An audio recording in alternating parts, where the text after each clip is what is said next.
To use the pond civil cell, we first need to create the pond shape. The shape will represent the bottom of the pond.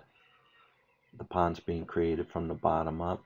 We'll be using, in this case, a series of linear civil elements and simple arc between those elements to generate the bottom shape of our pond.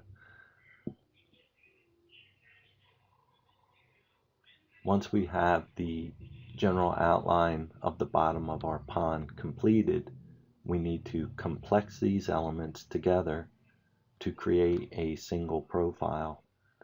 Here we'll be creating them automatically in a clockwise manner. That's because the cell was created in a clockwise manner. It will also work on a counterclockwise. We'll run through the profile from surface by selecting the bottom perimeter. We'll toggle the starting lock and ending lock, so it's the entire distance. We'll use the center point of our shape, and we'll use the minimum elevation adjustment, and in this case we'll set the horizontal offset to -4 feet. You can create this using any profile. We just are using a minimum elevation, and again the pond shape can be adjusted at will.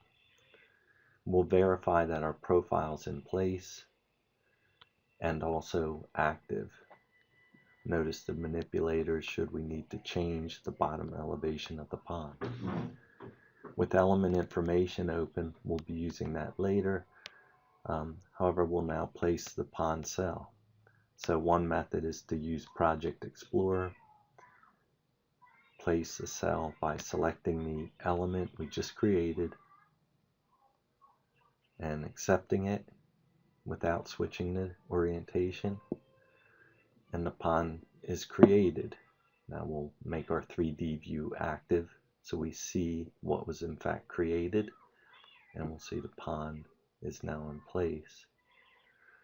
It's a good idea to set up a manage view space, in this case a 3D view, and we'll select the top perimeter element in that view. This element was created with the cell.